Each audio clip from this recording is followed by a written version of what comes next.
8 previews en un jour. 8 previews 1, 2, 3, 4, 5, en 7, un 8. seul jour. En un seul jour. Eh oui, on enchaîne, le marathon continues, la petite Nets. série. Eh oui, la petite série en sortie de saison régulière, ça y est. La saison régulière est terminée, 14 équipes sont sur lastminute.com. Il y en a 16 qui vont pouvoir prolonger leur saison dès ce week-end. 8 séries de playoffs, on les analyse toutes, on en a déjà fait 2. On enchaîne, Sixers Nets. Oh putain la hype. Oh, Philly d'un la côté, Brooklyn de l'autre, donc Yes, sir. petit marché. Petit marché, petite exposition médiatique. Il y a du All-Star. Petite star, petit parleur. Voilà. Petit tout, et donc forcément on va en faire la preview complète, installez-vous peinard.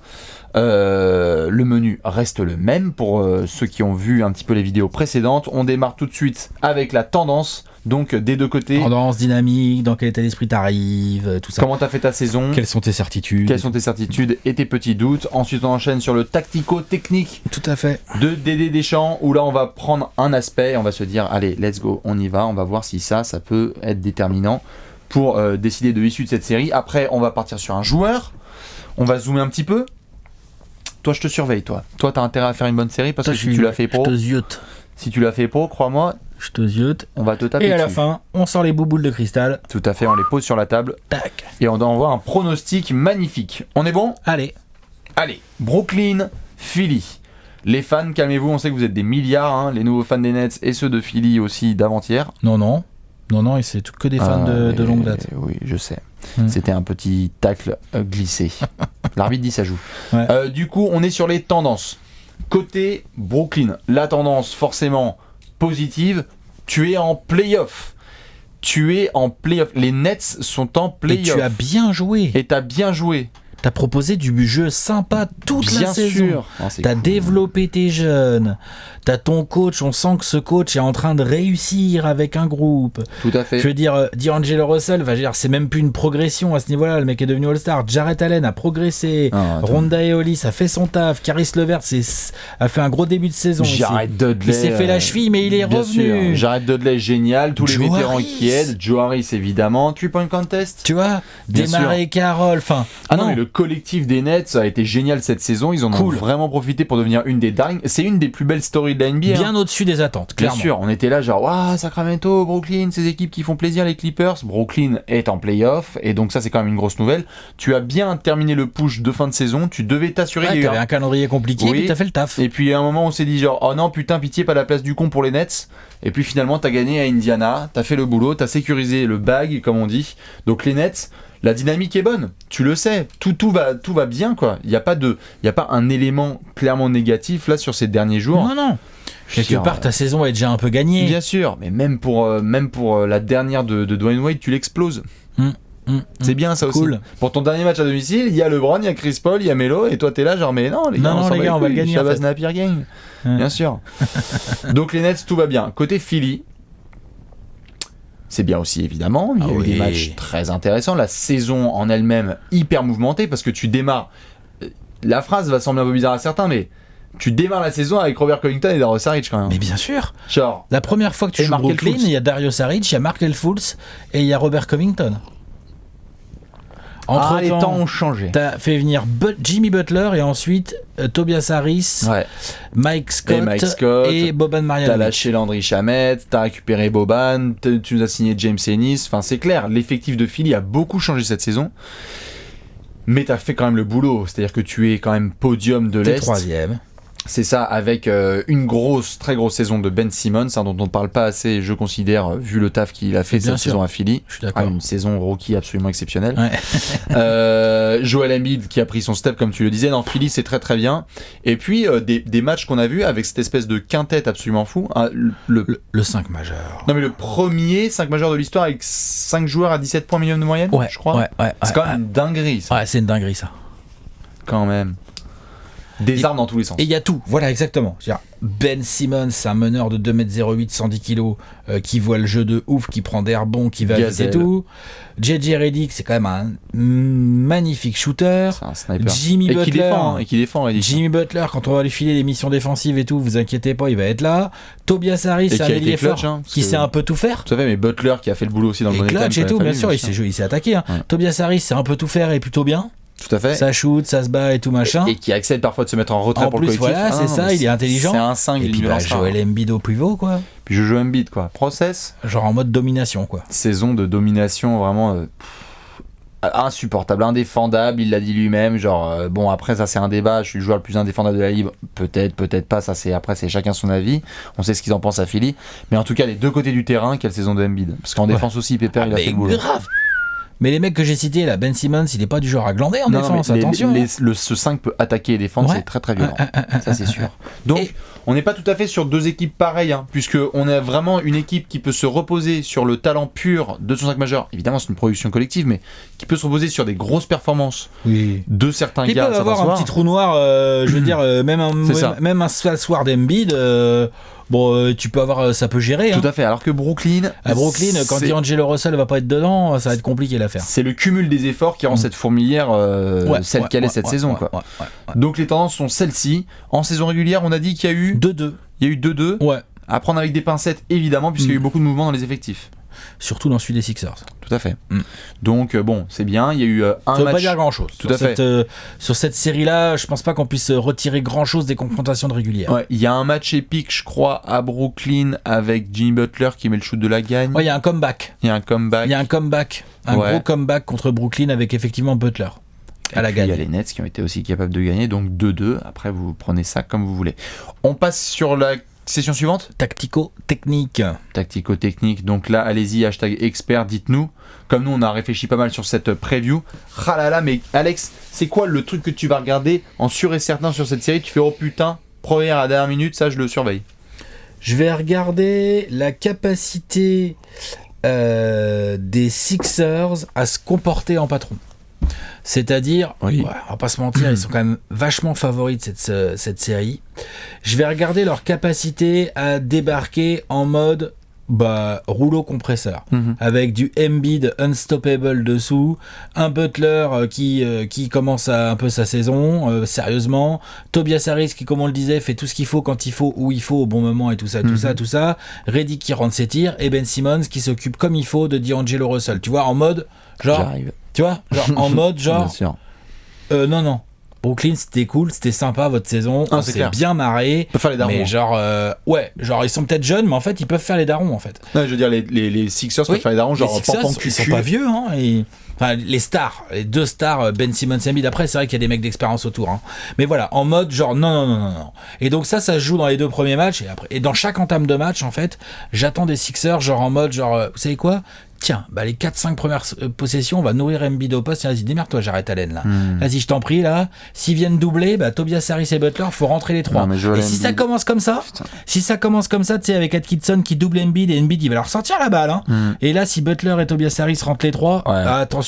Même l'ambiance au Wells Fargo. Voilà. En plus, on à domicile et tout. La Philly à domicile.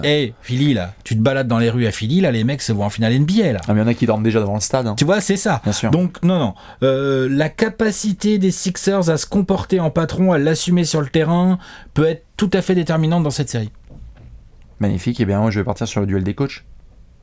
C'est vrai que mine de rien, il y a 2-3 trucs à faire. Moi, je vais surtout surveiller ça parce qu'il va y avoir des ajustements dans tous les sens. Parce que c'est simple. Déjà, d'un côté, on a un Kenny Atkinson qui fait une grande saison et qui a vraiment dépassé les attentes de pas mal de monde. C'est un très très bon coach qui s'est ajusté. Il a montré qu'il pouvait s'ajuster sans le moindre problème, même dans ses plus grosses rotations. Il est malin. Genre, on fait un mois de full carry verte, most improved player, on va peut-être passer sur D'Angelo Russell en fait. Genre, il peut s'ajuster sans problème, faire entrer des mecs dans le 5, en ressortir. Tu viens d'en parler, on fait comment pour Embiid en fait. Ouais, va doubler. Bien sûr, mais comment tu doubles? Comment tu fais? Qui fait ça? Qui tu laisses ouvert? Il y a cette intelligence de jeu chez Atkinson et ces joueurs qui boivent toutes ces paroles, qui sera hyper intéressant à regarder. Et puis Brett Brown, parce que l'ami Brett Brown... Est-ce que t'as convaincu toi pour l'instant ou pas? Alors, c'est justement ça. Brett Brown, il y a un côté un peu genre... Je suis pas sûr qu'à Philly, ce soit un des mecs les plus appréciés. Il fait du bon boulot, Brett Brown. Mais il y en a qui l'ont encore mauvaise de l'année dernière, notamment contre Boston, où Brad Stevens lui a mis à l'envers. Il y a des matchs encore où on voit Brett Brown et où sa capacité d'ajustement est assez moyenne. Combien de coachs rêveraient d'avoir un 5 comme ça? Oh là là. Tu venais de parler d'être en patron. 29, hein. Enfin, Brett 28, Brown, 28. Tout à fait, mais Brett Brown, ouais, 28. 28. Mais il y a combien de coachs qui voudraient ça? Et tu l'as dit, on les attend en patron. Brett Brown ne peut pas se permettre de se faire out-coach par Atkinson sur certains trucs. C'est-à-dire que s'il commence à y avoir une faille qui est trouvée par Atkinson et il fait oh putain on va l'exploiter, si Brett Brown reste les bras croisés et il fait mais allez-y vous êtes des stars, enfin je grossis le trait mais ça va être très intéressant parce que Brett Brown doit exploser les Nets rien qu'avec le talent qu'il a. Tout à fait d'accord, et pour aller dans ton sens, le coup de la faille c'est valable dans l'autre sens aussi, c'est-à-dire que si Brett Brown son taf là, ça fait... Dans les trucs qu'il a à faire dans son taf, c'est repérer des failles chez Brooklyn. Tout à fait. Autre que balle au poste à Embiid parce que c'est compliqué pour Brooklyn et appuyer à fond. Ouais. Et même obliger Atkinson à bouger quoi. Exactement. Et puis le côté juste vocal quoi, parce que souvent on entend parler de Ben Simmons, de Joel Embiid, de Jimmy Butler, il y a de la tête de con, etc. Il va falloir les gérer là sur les playoffs. Donc Brett Brown très attention. Et puis si je dis pas de bêtises, je crois que dans la saison, il y a un match dégueulasse des Sixers à Brooklyn qui perdent. Et c'est le soir où Brett Brown dit non mais si ces mecs-là dans mon vestiaire veulent aller en finale NBA, je sais plus c'est quoi sa cote, mais c'était une super déclaration où j'étais là genre ouais je suis Brett Brown et tout. Donc il y a un historique un peu à Brooklyn où il avait dit non mais ces gars-là ne jouent pas sérieux, c'est pas dur. Et après ça veut parler d'aller loin en playoff. C'est bien, c'est ce qu'il faut faire. Il faut refaire. Il faut refaire ça, donc c'est la bataille des coachs. Et Alex, donc tu nous as dit que tu étais sur le côté patron des Sixers. Ouais, exactement. On passe aux joueurs. Sur qui on met les jumelles. C'est parti, on va mettre les jumelles sur un joueur en particulier, que ce soit Brooklyn ou Philly. Alex, t'as qui sur ta note ? Jimmy Butler. Oh putain, Bucket. Jimmy Butler, clairement, mon pote, j'étais à l'œil de ouf. Pour plusieurs raisons. La première, c'est que il a un contrat à aller chercher, la vie de Jimmy. Et pas ça. Soi-disant, il vaut le max, Jimmy. Tu vois ? Oui. Il paraît qu'il va prendre le max cet été. Bah, je pense que là, ça se joue pas mal en play-off pour lui. Ah bah. Deuxième chose, Jimmy là, ça fait quoi ? Ça fait 3 semaines, 4 semaines, il est en claquette là. Il joue cool.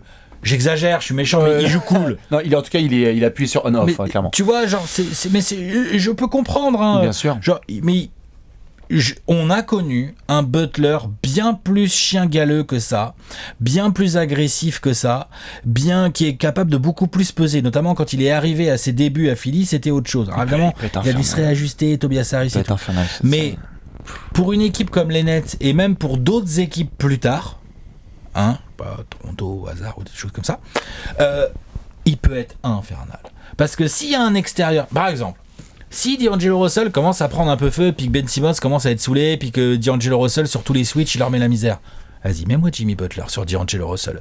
Parce que si t'es D'Angelo Russell et que c'est Jimmy Butler qui s'occupe de toi et qu'il est déter comme on... Me nique pas ma section. Non, mais qu'il est déter comme on peut croire qu'il est, des fois, on a vu Jimmy Butler faire des séries entières, on l'a vu avec les Bulls, il jouait 48 minutes sur les LeBron. Il sait faire ça, il a ça en lui et finalement il fait partie des... Il n'y a pas tant de joueurs que ça qui ont ça en eux. C'est le côté genre, Jimmy, j'ai un bon challenge pour toi. Tu vois le gars là-bas là, avec ses tresses là, ce serait bien, il touche pas la balle en fait. Tu vois, genre voilà. Et là, il va être très important. Et deuxième... Philly a beau avoir le 5 majeur qu'il a, avec un Jimmy Butler au taquet en mode pitbull, non, c'est relou. Ils vont faire flipper tout le monde. Ah, c'est clair. Tout le monde. Puis pour peu qu'il y ait un match serré, Butler, tu lui files la balle si tu la donnes pas à Embiid. Embiid, il les a butés à Embiid, il lui donnera bien sûr, la balle. Ben Simmons, il lui donnera la balle. Tu vois, la création sur pick and roll, il peut les salir. Et si t'as Embiid, Butler et Ben Simmons qui sont en mode au taquet, on défend. C'est clair. Attention. Donc ouais, moi, Jimmy Butler. Buckets, magnifique. Et bien justement, D'Angelo Russell, forcément que c'est le joueur que je vais surveiller, parce qu'il y a plein de joueurs que j'ai envie de surveiller, notamment Jarrett Allen qui va... qui va faire une thalassothérapie. Oh la vache. Là, Jarrett Allen, s'il y a des adresses et tout, toutes nos condoléances, la famille, etc. Parce que là, ça va être très chaud. Solide mentalement. Ça va être très tendu. J'ai failli prendre Jarrett, mais honnêtement, je ne peux que prendre D'Angelo Russell pour une raison simple, c'est que, on l'a dit, le plan de Brooklyn, là depuis quelques mois, c'est essayer de faire monter la hype, c'est essayer de faire comprendre comment ça se passe. Brooklyn est en playoff, ils ont réussi leur saison. Oui. Maintenant, si tu peux être au Barclays, avoir un match, Ice in my veins, 40 points, gros money time, 17 points le dernier quart, etc. Il y a pas un petit contrat à aller chercher lui aussi. Il y a un contrat à aller chercher, mais à la limite, bon, lui, il sait déjà que le contrat est là. Ouais, mais s'il fait des gros playoffs, tu sais qu'attention. Bon, je sais pas si ça va trop changer la somme quand même. Je pense quand même qu'il fait une saison suffisante. Mais ce que je veux dire par là, c'est que D'Angelo Russell, en tout cas, il faut qu'il y ait un match, Il y a beaucoup de gens qui sont derrière la D'Angelo par rapport à tout le script qu'il y a eu, les Lakers, ils se barrent finalement, Magic dit ça, finalement c'est un leader, etc. Machin, genre vas-y gros, profite de la hype parce qu'il y a beaucoup de gens qui sont derrière D'Angelo Russell. Il va avoir une expo. Bien sûr, donc là il faut absolument profiter. Les Nets veulent être attirants sur le marché de cet été en tant que destination d'agents libres. Ben, si tu gagnes un match contre ces Sixers, ces giga Sixers avec un 5 majeur incroyable, et que D'Angelo Russell en fait il montre que les gars on y va dans les tranchées, ça va être très intéressant à regarder. Et puis évidemment, là, t'en parlais. Je connais pas beaucoup de joueurs qui défendent mieux que Ben Simmons sur les meneurs. Il est chiant. C'est un enfer. Et en fait, D'Angelo il est long, il est rapide c'est et tout. Infernal. Wow. Et donc en fait, et puis ils peuvent mettre Butler. Et c'est ça. Ils peuvent lui mettre Butler. Et donc la série de D'Angelo Russell va être hyper intéressante à regarder parce que honnêtement, Ben Simmons peut se dire, moi je pense qu'il est déjà en train de le faire, qui est là genre mais. Je vais me le manger. Ouais, c'est clair. Et il peut se mettre ça en tête avec les autres gars, comme tu as dit, le couteau entre les dents. Et si la défense de Philly décide de mettre un plan de jeu pour tuer D'Angelo Russell, il faudra pas que sa production baisse trop. Et il a montré certains soirs qu'il peut faire 18 points et 12 passes en fait, et pas juste 27 points et 4 passes. Il a montré aussi que quand ça vient pas, il peut laisser venir à lui. Et il peut laisser venir à lui, il peut être tout discret à fait. Et tout. Non, mais je suis d'accord. Il y a eu des matchs, c'est con, hein, le match, tu l'avais pris je crois en perf de l'année, ou une de tes perfs de l'année, pardon, à Sacramento, où il fait le comeback. Le shoot de la gagne, c'est Ronda Hollis Jefferson qui le fait, parce qu'il comprend. Et ça va être très intéressant à regarder, donc D'Angelo Russell et Monsieur Jimmy Butler pour les joueurs. On passe au pronostic. Ah, c'est compliqué quand même. Wow, quand même. Non mais je veux dire c'est compliqué pour le score final en fait. Ah oui, bien sûr, mais ça c'est toujours compliqué. Qu'est-ce que vous en avez comme pronostic, Alex? Qu'est-ce que nous envoie pour ce petit Sixers Nets? Philadelphie déjà, bon, qui va se qualifier, hein, ça. Je pense quand même que beaucoup de gens vont quand même être d'accord avec moi, hein. Même à Brooklyn. Normalement, avec Bibi aussi, oui. Et après, je vais en donner un aux Nets, mais j'ai peur.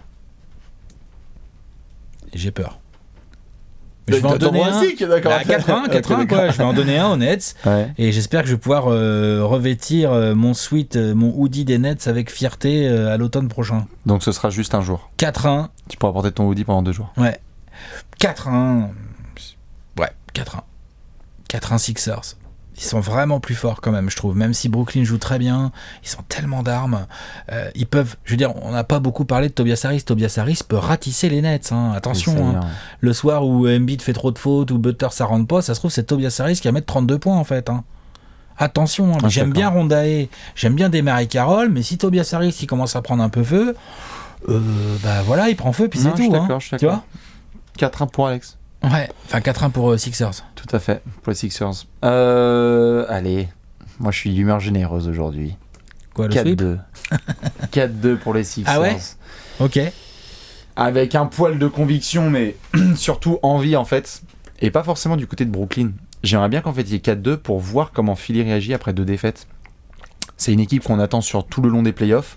On est là à en parler à chaque fois en scred un petit peu en terrasse ou entre 2 déplacements, genre putain mais en fait Philly ils peuvent aller jusqu'en finale NBA, ils ont une équipe de tarés, ils ont trop de talent, etc. Mais je sais pas s'il y a un partout, genre par exemple au bout des 2 matchs à je ne sais pas comment ça se passe, comment Philly réagit avec ces gars-là, parce que tu peux avoir des mecs, je vais chercher mon contrat, et tu peux avoir des mecs un peu genre il faut que j'aille chercher mon contrat. Enfin, tu vois, après une défaite, j'aimerais voir justement comment Philly peut réagir. C'est pour ça que je t'ai parlé dans mon tactico-tactique de ce côté patron, du côté patron, du côté y aller en mode rouleau compresseur. On est d'accord. Ça va être intéressant à regarder évidemment parce que Philly passe, mais je crois que Brooklyn a cette capacité à rester dans les matchs et à faire chier tout le temps et à faire chier. Je suis d'accord. S'ils sont à moins 18, ça ne panique jamais. Ça joue. Ils vont continuer à exécuter et dans les 4e quart-temps, ça leur fait pas peur. Donc, t'en gagnes un au Barclays, cool. Et si tu peux en prendre un à Philadelphie, c'est tant mieux aussi. Voilà, je mets 4-2 en tout cas pour nos amis de Philadelphie. Ça passe pour les Sixers qu'on retrouve en demi-finale sans le moindre problème. Normalement. On est d'accord. Tout à fait. Le marathon continue. Allez. On enchaîne, c'est les 8 prévus en un jour. Série suivante, à tout de suite. Ciao.